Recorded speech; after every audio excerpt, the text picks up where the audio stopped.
اس کو اگر ہم ایک مثال سے سمجھیں کہ ایک کورٹ کے اندر دو لائرز ہیں، دونوں بہت قابل ہیں، بہت ذہین ہیں، بہت محنتی ہیں، اس کو ہم دو حدیثوں سے سمجھتے ہیں۔ ایک حدیث وہ ہے، اللہ کے نبی صلی اللہ علیہ وسلم نے فرمایا ان بالمدینۃ لرجالا، چاہے کھانا کھا رہے ہیں، ہم پانی پی رہے ہیں، ہم اس کے پیچھے بھی اپنی انٹینشن کو ایک بار دیکھ لیں۔ السلام علیکم دوستو، ہم کیا کام کرتے ہیں یہ تو امپورٹنٹ ہے ہی، لیکن ہم وہ کام کیوں کرتے ہیں یہ اس سے بھی زیادہ امپورٹنٹ ہے۔ اس کو اگر ہم ایک مثال سے سمجھیں کہ ایک کورٹ کے اندر دو لائرز ہیں، دونوں بہت قابل ہیں، بہت ذہین ہیں، بہت محنتی ہیں، لیکن دونوں کو پروفیشن کو چوز کرنے کے پیچھے جو انٹینشن ہے وہ ڈیفرنٹ ہے۔ ایک چاہتا ہے کہ وہ بہت پیسے کمائے، بہت بینک بیلنسز ہوں، اس کے پاس بہت گاڑیاں ہوں، لیکن دوسرا یہ چاہتا ہے کہ وہ لوگوں کی مدد کرے، لوگوں کے مظلوموں کو انصاف پرووائڈ کرے، غریبوں کی مدد کرے۔ تو اب آپ خود سوچیں کہ ان کی انٹینشن کا ان کے پروفیشن کے اوپر کتنا اثر پڑے گا۔ جو پیسے کمانا چاہتے ہیں وہ مافیاز کے ہاتھ میں کھیلے گا، وہ پیسے کے لیے کچھ بھی کرے گا، کسی کو بھی حق پر ثابت کرے گا، اور جو لوگوں کو انصاف دلانا چاہتے ہیں، مظلوموں کا ساتھی بننا چاہتے ہیں، وہ پیسے کے لیے کسی کے اوپر ظلم نہیں کرے گا۔ اس لیے اللہ کے نبی صلی اللہ علیہ وسلم نے فرمایا انما الاعمال بالنیات وانما لکل امرئ ما نوى،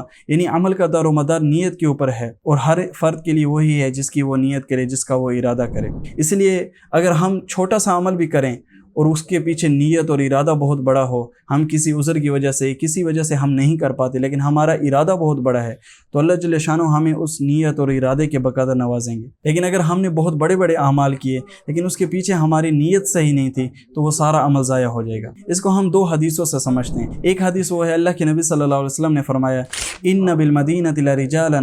بے شک مدینہ کے اندر ایسے لوگ ہیں، ما سرتم مسیرا، تم کوئی راستہ نہیں چلتے، ولا قطعتم وادیا، اور تم کسی وادی کو کراس نہیں کرتے، الا کانوا معکم، مگر یہ کہ وہ تمہارے ساتھ ہوتے ہیں، یعنی اجر کے لحاظ سے، ثواب کے لحاظ سے وہ تمہارے ساتھ ہوتے ہیں۔ حبسہم المرض، یعنی ان کو ان کی مرض نے، ان کی بیماری نے ان کو روک رکھا ہے، یعنی وہ چاہتے تھے کہ آپ کے ساتھ آئیں، آپ کے ساتھ شریک ہوں، لیکن وہ کسی عذر کی وجہ سے آپ کے ساتھ شریک نہیں ہو سکتے، تو اللہ جل شانہ ان کو بھی آپ کے بقدر ہی ثواب دیں گے، ان کو آپ کے بقدر ہی اجر ملے گا۔ ایک دوسری حدیث ہے، اللہ کے نبی صلی اللہ علیہ وسلم نے فرمایا ان اول الناس یقضى علیہ یوم القیامۃ رجل استشہد، بے شک سب سے پہلے قیامت کے دن جس کا سب سے پہلے حساب کیا جائے گا وہ شخص ہوگا جس کو شہید کر دیا گیا، فأتي به، پھر اسے لایا جائے گا، فعرفہ نعمتہ، پھر اسے اللہ جل شانہ اس کے اوپر جو نعمتیں کی وہ گنوائیں گے، وہ بتائیں گے، فعرفہ، تو وہ ایگری کرے گا، پھر اللہ جل شانہ اس سے پوچھیں گے، فقال فما عملت فیہا، پھر اللہ جل شانہ اس سے پوچھیں گے کہ تم نے کیا کیا ان کے بارے میں،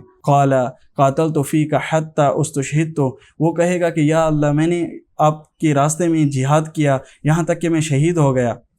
قال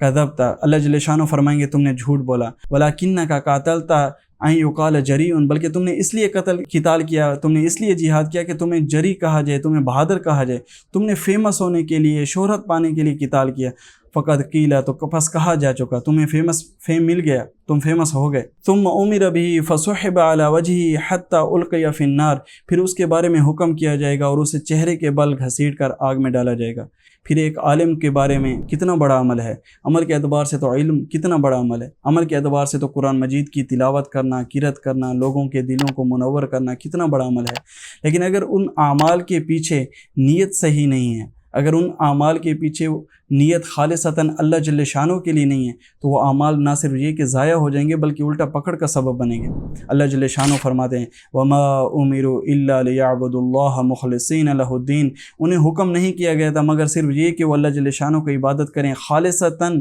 اللہ تعالیٰ کے لیے، صرف اللہ جل شانہ کے لیے خالص ہو کر۔ تو عمل تو سب کے سامنے ظاہر ہے، جو ہم کام کر رہے ہیں وہ سب کے سامنے ظاہر ہے، سب دیکھ رہے ہیں اس کو، لیکن ہماری نیتیں صرف اللہ جل شانہ جانتے ہیں۔ اللہ جل شانہ تو دلوں کا بھید بھی جانتے ہیں۔ اللہ جل شانہ قرآن مجید میں فرماتے ہیں کیا وہ یہ بات نہیں جانتے کہ اللہ جل شانہ وہ سب جانتے ہیں جسے وہ چھپا رہے ہیں اور جسے وہ ظاہر کر رہے ہیں، تم چاہے اسے چھپاؤ یا اسے ظاہر کرو، اللہ جل شانہ تو اسے جانتے ہیں۔ تو اس لیے ہماری انٹینشن کیا ہے اس عمل کے پیچھے، یہ بہت امپورٹنٹ ہے۔ اس لیے ہمیں چاہیے کہ ہم جو بھی کام کر رہے ہیں، ہم